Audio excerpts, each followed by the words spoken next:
La noche en el campo militar no era como las noches de la ciudad.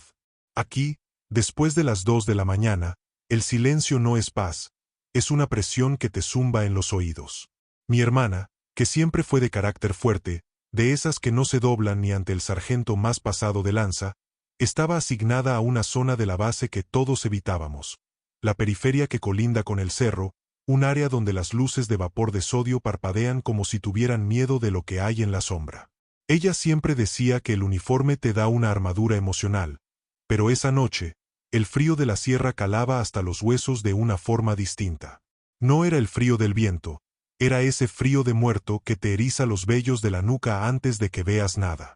Estaba en su puesto de vigilancia, con el fusil al hombro y la mirada perdida en la maleza espesa, cuando el radio soltó un chirrido estático que le revolvió el estómago. Delta 1, informe de novedad en el sector 4, se escuchó, pero la voz del operador sonaba extraña, como si estuviera hablando bajo el agua. Mi hermana se ajustó la fornitura y empezó a caminar hacia la barda perimetral. En el ejército mexicano te enseñan a no tener miedo, o al menos a saber ocultarlo bajo la disciplina. Pero conforme se acercaba a la zona de los matorrales, el ambiente cambió. Los grillos, que suelen armar un escándalo en esa zona, se callaron de golpe. El silencio se volvió absoluto, un vacío pesado, como si la naturaleza misma estuviera aguantando la respiración. De pronto, un olor fétido, como a cobre oxidado y carne rancia, le llenó la nariz. Ella pensó que quizá algún animal se había quedado atorado en la malla ciclónica y se había podrido al sol, pero el olor era demasiado intenso, demasiado fresco. Fue entonces cuando lo vio. Al principio creyó que era un civil intentando saltarse la barda, tal vez algún mañoso o un curioso. Pero la silueta era incorrecta. Era una figura que parecía estirarse más allá de lo humanamente posible. Estaba encorvada entre los matorrales, pero aún así, su cabeza rozaba la parte alta de la cerca. Mi hermana, siguiendo el protocolo de «alto», ¿quién vive?, intentó gritar la orden, pero las palabras se le quedaron atoradas en la garganta como si fueran arena. La cosa se movió. No caminó, se deslizó con una fluidez que desafiaba cualquier articulación conocida. Sus extremidades eran largas, delgadas como ramas secas, pero con una tensión muscular que se sentía a metros de distancia. En ese momento, la luz de una de las torres de vigilancia hizo un barrido y alcanzó a iluminar una fracción de segundo a la criatura. Mi hermana dice que lo que más le dolió en el alma fue la piel. No era piel humana, parecía una amalgama de texturas, como si fuera cuero mojado cubierto de una capa de algo que brillaba bajo la luz artificial. No tenía rostro, o al menos no uno que el cerebro pudiera procesar sin romperse. Eran solo cuencas y una hendidura que parecía una mueca de burla. Ella, que ha estado en operativos de alto impacto, que ha visto lo peor de la condición humana en el campo de batalla, sintió que las piernas le flaqueaban. El entrenamiento le dictaba levantar el arma, asegurar el objetivo, pero su instinto más básico, el que compartimos con los hombres de las cavernas, le gritaba que corriera, que eso no pertenecía a este mundo. Los otros soldados que estaban en las torres cercanas también lo notaron. Por la frecuencia de radio empezaron a escucharse respiraciones agitadas y susurros de gordo. ¿Viste eso? Pinche bicho, ¿qué es esa madre? La criatura no los atacó. Simplemente se quedó ahí, observando desde la oscuridad, como un dueño que supervisa su propiedad. Parecía que la zona militar, con todas sus armas, sus tanques y sus hombres entrenados, no era más que un hormiguero para ese ser. El reporte oficial de esa noche, por supuesto, no mencionó nada del otro mundo. Se habló de posibles intrusos no identificados y fallas en el sistema de iluminación. Pero mi hermana sabía que lo que había visto no era un hombre, ni un animal, ni una alucinación por el cansancio.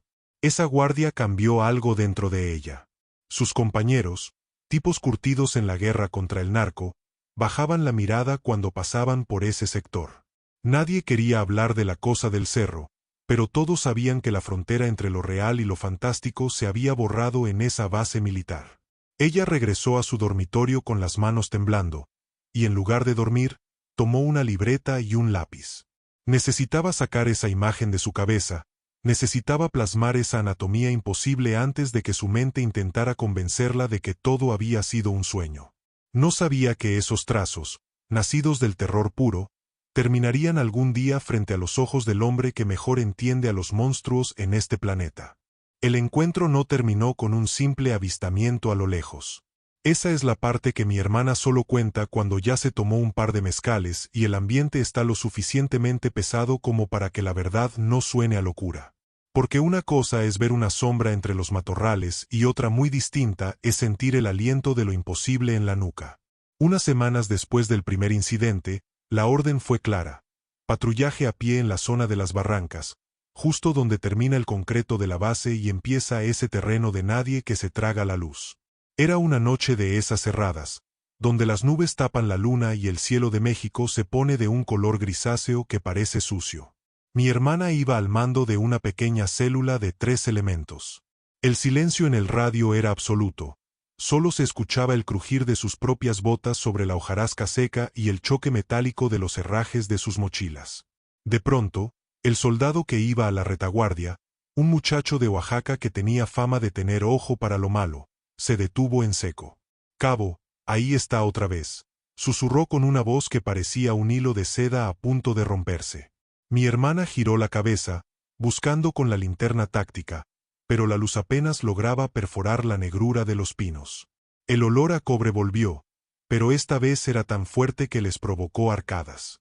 No era solo algo podrido, era un aroma químico, como si alguien hubiera quemado cables y sangre al mismo tiempo.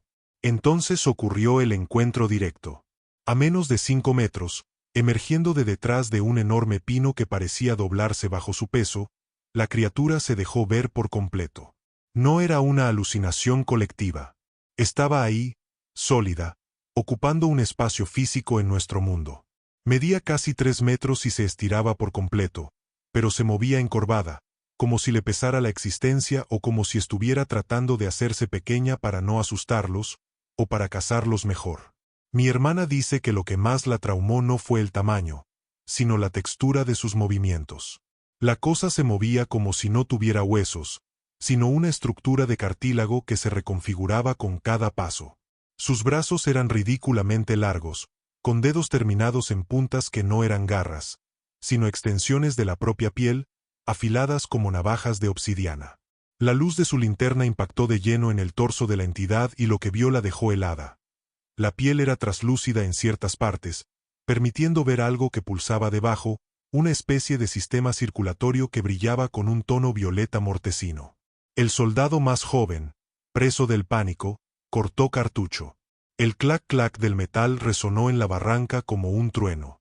En cualquier otra situación, eso habría sido el inicio de una balacera, pero la criatura reaccionó de una forma que nadie esperaba. En lugar de atacar o huir, ladeó la cabeza, igual que lo hace un perro cuando no entiende un sonido. Fue un gesto tan humano y a la vez tan profundamente ajeno que a mi hermana se le escapó un sollozo. «No disparen. Nadie dispare», gritó ella, más por instinto de preservación que por seguir las reglas de enfrentamiento. Sabía, en el fondo de su alma militar, que si abrían fuego, esas balas iban a atravesar a la criatura como si fuera humo, o peor aún, que solo lograrían hacer enojar a algo que claramente no jugaba bajo las leyes de la física. La criatura se acercó un paso más. Mi hermana pudo ver entonces sus ojos, si es que se les podía llamar así. No tenían pupilas, eran 2 orbes de una materia densa, como mercurio oscuro, que parecían reflejar no la luz de las linternas, sino los miedos más profundos de quien los miraba. Ella sintió una presión en el pecho, un zumbido en los oídos que se convirtió en una voz sin sonido que le decía que ella no debería estar ahí, que ese pedazo de tierra no le pertenecía al ejército ni a México, sino a algo mucho más viejo que las naciones. El encuentro duró apenas unos segundos que se sintieron como horas eternas en el infierno. La criatura extendió una mano hacia ellos, no con intención de herirlos, sino como si estuviera palpando el aire, probando el sabor de su miedo. Luego, con una velocidad que el ojo humano apenas pudo registrar, se dio la vuelta y se lanzó al vacío de la barranca. No hubo ruido de caída, no hubo ramas rompiéndose al fondo. Simplemente se desvaneció en la oscuridad, dejando tras de sí un rastro de ese olor fétido y a 3 militares mexicanos temblando en medio del monte. Cuando regresaron al cuartel, el reporte fue un desastre. Nadie sabía qué escribir. Presencia de fauna nociva de gran tamaño, puso el sargento de guardia con una cara de escepticismo que se le borró en cuanto vio el rostro de mi hermana. Ella llegó a su litera, se quitó el equipo con manos torpes y se dio cuenta de que tenía las uñas enterradas en las palmas del miedo. Esa noche no pudo cerrar los ojos. Cada vez que parpadeaba, veía esos ojos de mercurio. Fue ahí cuando comprendió que su entrenamiento para la guerra no servía de nada contra lo que vive en las grietas del mundo.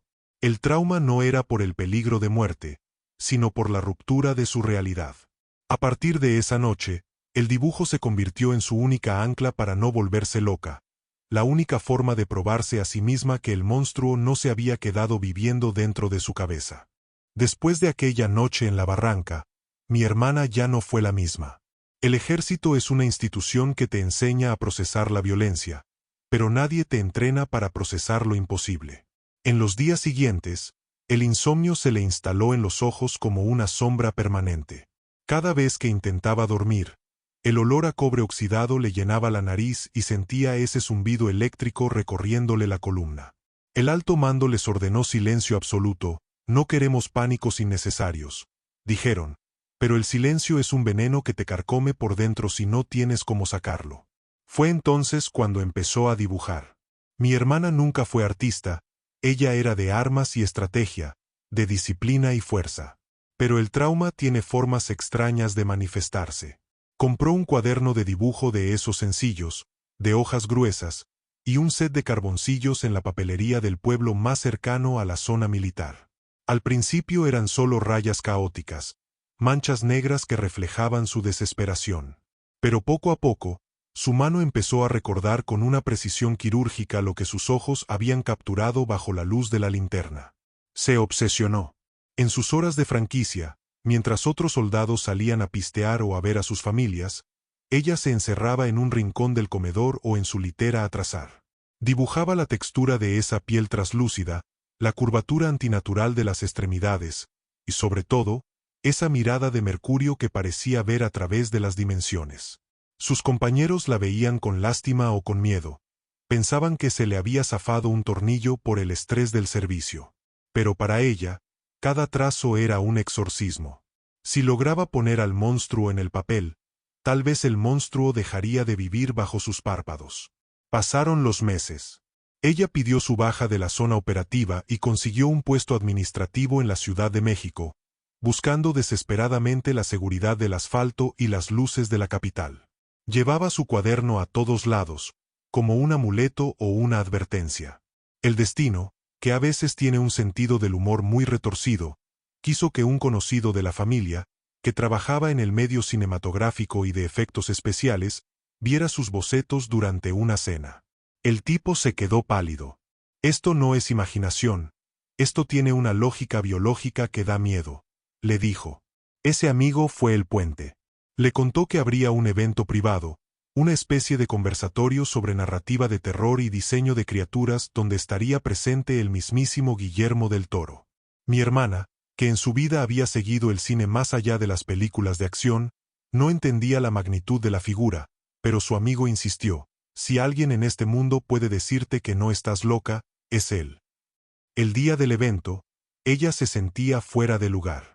Estaba rodeada de artistas, hipsters, críticos de cine y gente con camisas negras que hablaban de estética y composición.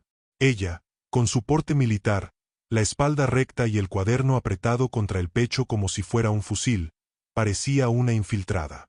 Se quedó en una esquina, esperando, con el corazón martilleándole el pecho peor que aquella noche en el cerro. Cuando terminó la charla, hubo un momento de convivencia. La gente se amontonaba alrededor de Guillermo, que con esa calidez tan suya, esa vibra de oso sabio y genuinamente interesado, escuchaba a todo el mundo. Mi hermana estuvo a punto de irse. Sentía que era una estupidez, que le iba a importar a un director de Hollywood lo que una militar mexicana vio en una barranca mugrienta.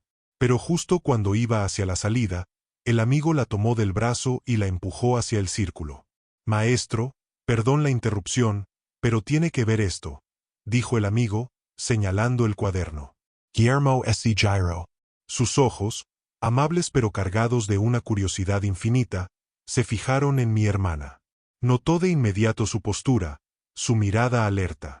Usted no es de este medio, ¿verdad, jefa? Le dijo con ese tono tapatío que te hace sentir en confianza de inmediato. Mi hermana, sin decir palabra, le extendió el cuaderno abierto en la página donde había dibujado el sistema circulatorio violeta y la mueca sin rostro de la criatura. El ambiente alrededor pareció enfriarse. Guillermo tomó el cuaderno con una delicadeza casi religiosa. Se puso los lentes, se acercó a la luz y empezó a hojear las páginas en silencio. Ya no sonreía. Su expresión se volvió seria, analítica, como la de un médico forense estudiando una evidencia imposible. Pasó los dedos sobre el carboncillo, sintiendo la textura de los trazos. El silencio se prolongó tanto que mi hermana sintió ganas de salir corriendo.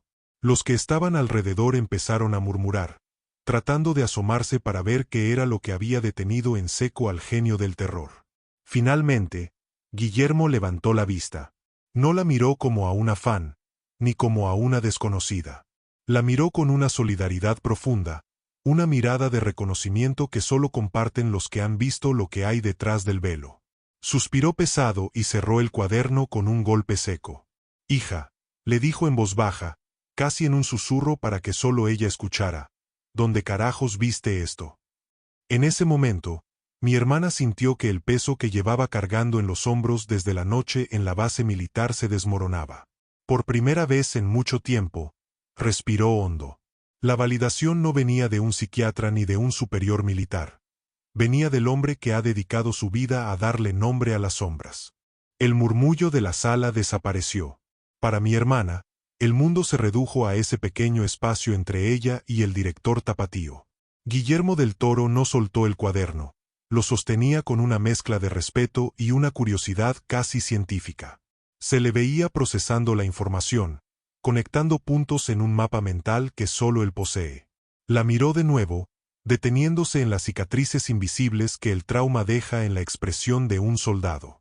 Venga para acá, vamos a platicar lejos del ruido, le dijo, haciéndole una seña para moverse hacia un rincón más privado del salón, lejos de los ojos curiosos de los asistentes que intentaban descifrar qué contenían esas páginas de papel barato. Mi hermana caminaba con las piernas de plomo. Cuando estuvieron lo suficientemente apartados, Guillermo volvió a abrir el cuaderno en la página del encuentro directo, esa donde ella había dibujado los ojos de Mercurio. El cineasta pasó la mano por el dibujo y soltó una frase que le heló la sangre. Tuviste mucha suerte, hija. Muchísima. Estos no son de los que se dejan ver, y mucho menos de los que dejan que uno se vaya así como así para contarlo. Mi hermana sintió un escalofrío que no era de miedo, sino de esa realización brutal de que su realidad se acababa de romper para siempre. Entonces, ¿usted sabe qué es?, preguntó ella con la voz temblorosa, casi rogando que él le dijera que era un diseño suyo, una ficción, un truco de la mente. Pero Guillermo negó con la cabeza, muy serio. Empezó a explicarle, con esa pasión enciclopédica que tiene por lo oculto, que lo que ella vio no era un monstruo en el sentido cinematográfico de la palabra. Le habló de cosas que no vienen en los manuales del ejército mexicano. Le explicó que existen entidades que él llama los remanentes o los habitantes de las grietas.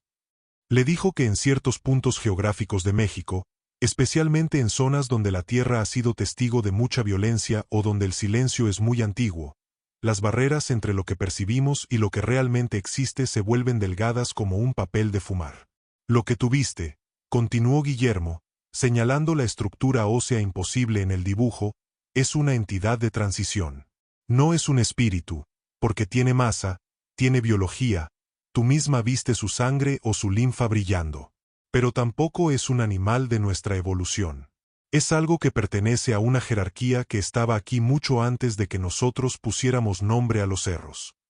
Lo más impactante fue cuando Guillermo identificó detalles que ella ni siquiera le había contado.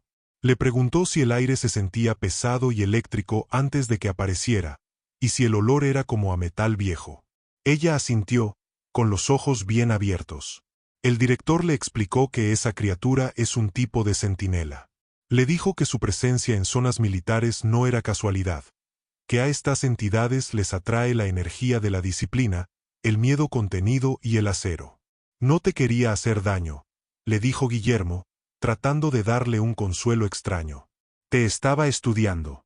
Para ellos, nosotros somos las anomalías. Lo que te pasó en la barranca, ese momento donde ladeó la cabeza, no era una amenaza, era curiosidad. Vio en ti algo que no suele ver en los demás. Una voluntad de hierro que no se quebró de inmediato. Por eso no te atacó. Mi hermana sentía que la cabeza le daba vueltas. El hombre que tenía enfrente, el genio que el mundo idolatra por sus fantasías, le estaba hablando con la naturalidad de quien describe el clima. No había rastro de burla en sus ojos, solo una validación profunda.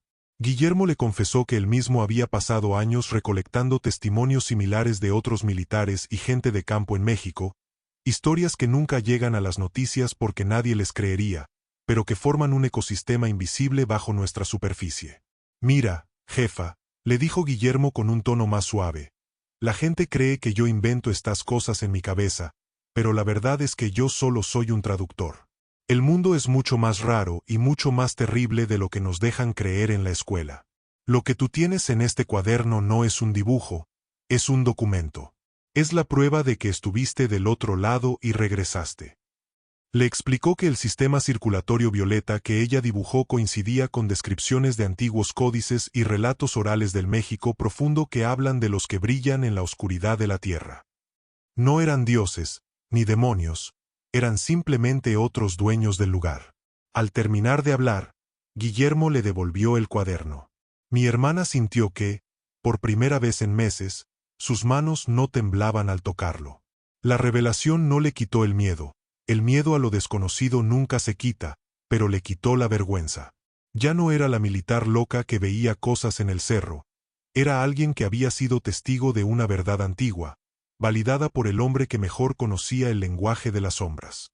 Antes de despedirse, Guillermo se le acercó un poco más y le dio un último consejo que serviría de preludio para su despedida final, una advertencia que ella cargaría por el resto de su vida militar y civil. Pero en ese momento, en ese rincón del salón, lo único que importaba era que el monstruo tenía un nombre, o al menos, un lugar en el orden de las cosas. La conversación con Guillermo estaba llegando a su fin, pero el aire entre ellos todavía se sentía cargado, como si las palabras del director hubieran abierto una puerta que ya no se podía cerrar del todo. Mi hermana sentía una mezcla de alivio y una responsabilidad nueva, una que no venía en los reglamentos del Estado Mayor.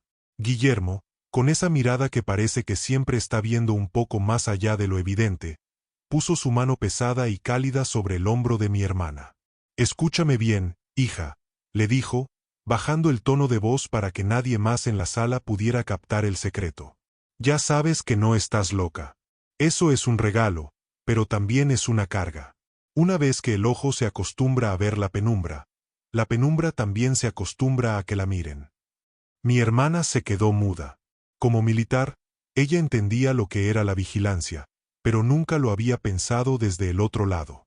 Guillermo le explicó que haber tenido un encuentro tan cercano, y sobre todo, haber tenido la capacidad de plasmarlo en papel con tanta fidelidad, creaba un vínculo. No era un vínculo místico de película, sino una especie de marca de reconocimiento. Ese dibujo tuyo es una ventana, continuó Guillermo, señalando el cuaderno de bocetos que ella sostenía contra el pecho. Mi consejo es este, guarda ese cuaderno. No para esconderlo por vergüenza, sino por respeto. En este país, la tierra tiene memoria y tiene hambre. Hay lugares, como esa zona donde estuviste destacada, que no nos pertenecen. Nosotros solo estamos de paso, construyendo bardas y cuarteles sobre algo que siempre ha sido de ellos. La advertencia final fue lo que más se le quedó grabado. Guillermo le pidió que no buscara volver a encontrarlo. Le dijo que hay gente que, tras ver lo imposible, se obsesiona y regresa a los cerros, a las cuevas o a los desiertos tratando de repetir la experiencia, buscando respuestas que el cerebro humano no está diseñado para procesar. No lo busques, le advirtió con una seriedad que no admitía réplicas. Si te lo vuelves a topar en alguna guardia o en algún camino, baja la mirada. No por cobardía, sino por cortesía. Tú ya viste lo que hay detrás de la cortina. Ahora te toca vivir con ese conocimiento, pero mantén tu distancia. Esos seres no son tus amigos, pero tampoco son tus enemigos. Son simplemente otra cosa. Y esa otra cosa merece que la dejes en paz. Se despidieron con un apretón de manos que a mi hermana le devolvió la sensación de realidad. Guillermo se alejó hacia el grupo de gente que lo esperaba, volviendo a ser el cineasta famoso, el genio bromista, el hombre de las fotos. Pero ella se quedó ahí parada, sintiendo que el uniforme le pesaba menos, pero el mundo le pesaba más. Mi hermana regresó a su vida militar, pero algo en ella se había curado. Ya no tenía pesadillas. Seguía haciendo sus guardias, seguía patrullando, pero ahora, cuando escuchaba un ruido extraño en la maleza o sentía ese olor a metal quemado, ya no echaba mano al fusil con pánico. Simplemente hacía una pequeña inclinación de cabeza, un gesto casi imperceptible de respeto hacia la oscuridad, y seguía su camino. El cuaderno terminó en una caja de seguridad, lejos de las manos curiosas. A veces, en las reuniones familiares, cuando el ambiente se pone nostálgico, ella nos cuenta la historia, pero nunca nos enseña los dibujos. Dice que las palabras pueden aguantar la verdad, pero que hay imágenes que es mejor dejar descansando en el papel, tal como Guillermo le sugirió. Hoy en día, ella sigue en el servicio, pero mira los mapas de México de forma distinta. Ya no ve solo zonas estratégicas o puntos de conflicto. Ve un territorio lleno de grietas y sombras donde habitan los dueños originales de la noche. Y cada vez que ve una película de Del Toro, sonríe de una forma extraña, porque sabe que en algún lugar de Guadalajara o de Hollywood, hay un hombre gordo y sabio que sabe exactamente lo que ella vio bajo la luz de una linterna en una barranca olvidada de la mano de Dios. La historia de mi hermana no es una de terror, al final del día. Es una historia de reconocimiento. Es saber que, en un mundo que insiste en explicarlo todo con datos y lógica, todavía queda espacio para lo sagrado y lo terrible. Y que, a veces, un director de cine puede ser el mejor oficial de inteligencia para entender los misterios que el ejército prefiere ignorar.